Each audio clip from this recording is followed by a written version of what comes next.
مجھے آج اس بات کا شدید احساس ہے کہ ہم اپنی روایات بھول گئے.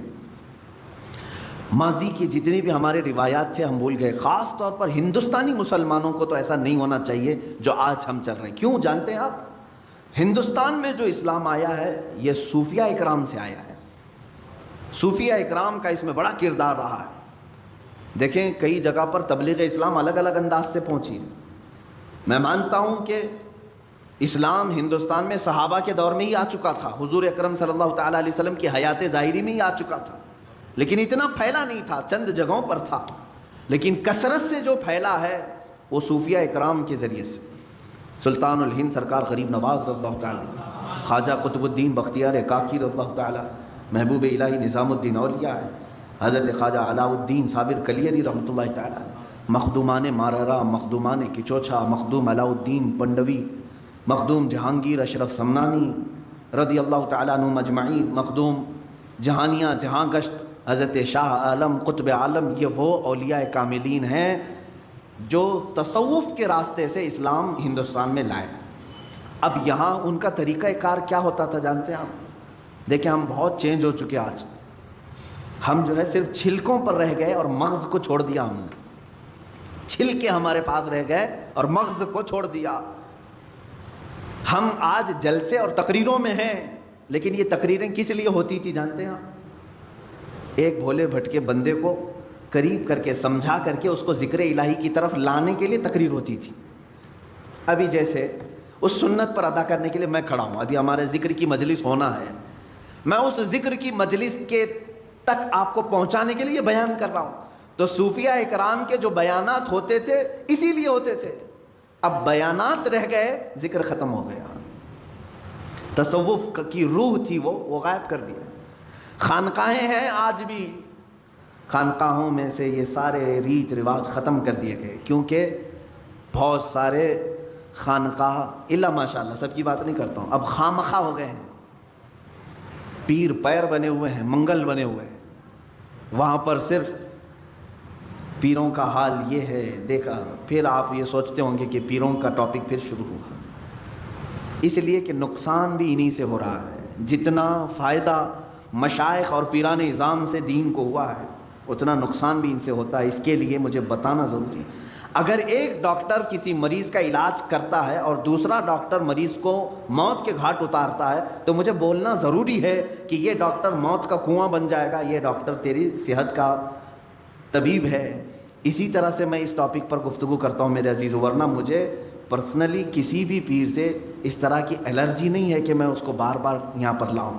جو پیر ہے نہیں ہم تو اس کو خاطر میں لاتے بھی نہیں, لیکن جو لباس اوڑھا جاتا ہے اس کے لیے میں کہتا ہوں سب جگہ اکثر خانقاہوں میں لینا بینک ہے, اور جو آئے وہ سب وہاں جمع کرے, اس کے علاوہ کچھ بھی نہیں. سب ان کا سارا مال دولت ساری چیزیں اس پر قبضہ کر کے سانپ کی طرح کنڈلی مار کر بیٹھ جائے, یہ پیر ہے. آؤ میں تمہیں بتاؤں, مارحرہ مطہرہ میں اعلیٰ حضرت جہاں سے بیعت ہوئے تھے 12 سال تک مجاہدہ کراتے تھے خانقاہ میں رکھ کر کے, تب خلافت دیتے تھے. 10 سال 11 سال 12 سال, اور الگ الگ انداز کے ذکر کرائے جاتے تھے. ان کو پیاسا رکھا جاتا تھا, بھوکا رکھا جاتا, اور اگر کوئی یہ برداشت نہ کرے تو اسے کہتے تھے خدا حافظ آپ جائیے, اس راستے کے آپ مسافر نہیں. سید آل رسول مارروی رحمۃ اللہ تعالیٰ علیہ جو اعلیٰ حضرت کے پیر و مرشد ہیں, ان کے پاس ایک صاحب آئے, انہوں نے کہا کہ حضور آپ کی خلافت چاہیے ہم کو, اور تصوف کے سلوک کے راستے پر میں چلنا چاہتا ہوں. کہا آپ آج ہی تو آئے ہیں, مہمان ہیں, آپ آج رہیے, کل بات کریں گے. ان کو گھر پر ٹھہرائے, خانقاہ میں کمرے بنے ہوتے تھے. خادم سے کہا کہ مچھلی بھون کر کے اچھی طرح سے فرائی کر کے ان کو پیش کرنا, خوب مچھلی کھلاؤ, باقی کچھ بھی مت کھلاؤ, آج یہ ہمارے مہمان ہیں. خادم سے کہا لیکن پانی مت دینا. اس نے مچھلی خوب کھلایا, پانی کا ایک گلاس بھی نہیں دیا. پیر و مرشد نے کہا تھا مچھلی کھلا کر کے کمرے کا دروازہ باہر سے لاک کر دینا اور تم چلے جاؤ. رات کو مچھلی کھلایا انہوں نے, پیٹ بھر کر مولانا صاحب نے مچھلی کھائی, اور پانی نہیں ملا. وہ چیختے رہے, چلاتے رہے. مچھلی جب پیٹ میں جاتی ہے تب بھی پانی مانگتی ہے, بہت تیز پیاس لگتی ہے, کیونکہ وہ پانی میں رہنے والی چیز ہے. جب پیٹ میں جاتی ہے تو تب بھی اسے پانی کی ضرورت ہے. وہ تڑپنے لگے, پکارا پکارا پکارا، کوئی نہیں آیا. چلانے بھی لگے یہ کون سی مہمان نوازی ہے، یہ کیا کر رہے ہیں. وہ بیچارے رات بھر اسی طرح پیاس کی شدت میں تڑپتے رہے. صبح ہو گئی، پارا گرم تھا. صبح کے وقت خادم نے دروازہ کیا کھولا کہ اس پر حملہ کر دیا. کہا کہ یہ بھی کوئی مہمان نوازی ہے، یہاں پر لا کر کے مچھلی کھلایا، پانی نہیں دیا، میں رات بھر تڑپتا رہا. کہاں ہیں حضرت تمہارے یہاں؟ حضور بیٹھے ہوئے تھے، سید آل رسول رحمۃ اللہ علیہ. وہ چیختے چلاتے ہوئے آئے. کہا کہ یہ کیسی بدتمیزی ہے ہمارے ساتھ، آپ نے ہمارے ساتھ ایسا کیا. بس حضرت نے فرمایا نرم ہو جائیں، نرم ہو جائیں، آپ بیٹھ جائیں. اس کے بعد ان کو پانی پلایا گیا. ان کو نذرانہ دے کر کے حضرت نے کہا کہ ٹھیک ہے اب آپ جا سکتے ہیں، آپ جا سکتے ہیں. انہوں نے کہا یہ کل رات کیا ہوا؟ کہا اس راستے کی پہلی پیاس برداشت نہیں کر سکے اور ذکر کے اور خلافت کے بوجھ کو کیسے اٹھا پاؤ گے. اب خلافت اتنی آسان کر دی گئی کہ ہول سیل مل رہی ہے، ایک کی لینے جاؤ 10 کو دے دیا جائے گا. عزیزان گرامی، اولیاء کاملین کے میں بات کہاں سے چھیڑا ہوں، میری بات یہ تھی کہ ہندوستان کے مسلمانوں کو کم سے کم مغز تصوف کو بھولنا نہیں چاہیے تھا، کیونکہ ہمارے ہاں اسلام آیا ہی اس راستے سے تھا. جانتے ہیں کہ صوفیہ اکرام اسلام کی تبلیغ کرتے تھے تو سب سے پہلے ذکر کی تلقین کرتے تھے. اتنے اذکار تمہارے گھر گھر میں ذکر کی آواز آتی تھی، گھر گھر میں. محبوب الہی نظام الدین اولیاء رحمۃ اللہ تعالیٰ علیہ کے زمانے میں ہی یا ان کے بعد غالباً حضرت اورنگزیب رحمۃ اللہ علیہ کے زمانے میں، مجھے خیال نہیں پڑتا ہے اورنگزیب، ہاں چونکہ وہ شریعت کے بہت زیادہ پابند تھے، ان کے زمانے میں ایک بزرگ یا محبوب الہی ہوں جو بھی ہوں، دلی میں وہ اپنے چند مریدین کو لے کر خیمے کے اندر بیٹھے ہوئے تھے. خیمہ جانتے ہیں نا، ٹینٹ.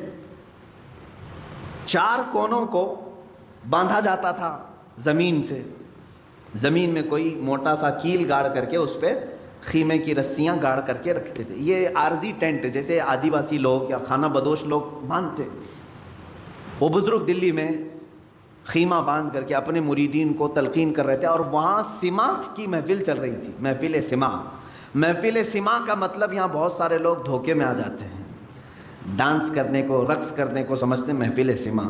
بے وقوفو، تم نے اولیاء کاملین کی دھجیاں اڑانا شروع کی ہیں. قوالی جس طرح سے رقص اور ڈانس کر رہے، یہ محفل سماع نہیں. محفل سماع تو وہ تھی کہ ان کو اگر چاقو بھی مار دی جاتی تو انہیں خبر نہیں ہوتی تھی. محفل سماع میں کیونکہ جو حقیقی کلام پڑھے جاتے تھے اور صاحب جو پڑھنے والے ہوں باشرہ ہوتے تھے، محفل میں بیٹھنے والے اہل دل ہوتے تھے. یا نمازوں کا ٹھکانہ نہیں ہے اور سماع سے کہاں لطف آئے گا. ہاں یہ ان لوگوں کو دیکھیں آپ، یہ جتنے بھی جھومتے رہتے ہیں، ہا ہو کرتے ہیں، ڈانس کر رہے ہیں، ان کے سامنے قرآن کی 2 سورتیں پڑھو، دیکھو کوے کی طرح بیٹھے رہیں گے. میاں اللہ کا کلام تیرے دل پہ اثر نہیں کیا، ایک آدمی ایک شاعر کی بات پر تو جھومنے لگ گیا. کیسی ناانصافی ہے، کیسی ناانصافی ہے. جو تیرا خالق بیان کر رہا ہے وہ کلام ربانی، کبھی سننے کا دل نہیں کرتا تجھے. قرآن مقدسہ سنتے ہونا یہ چاہیے کہ رونگٹے کھڑے ہو جائیں.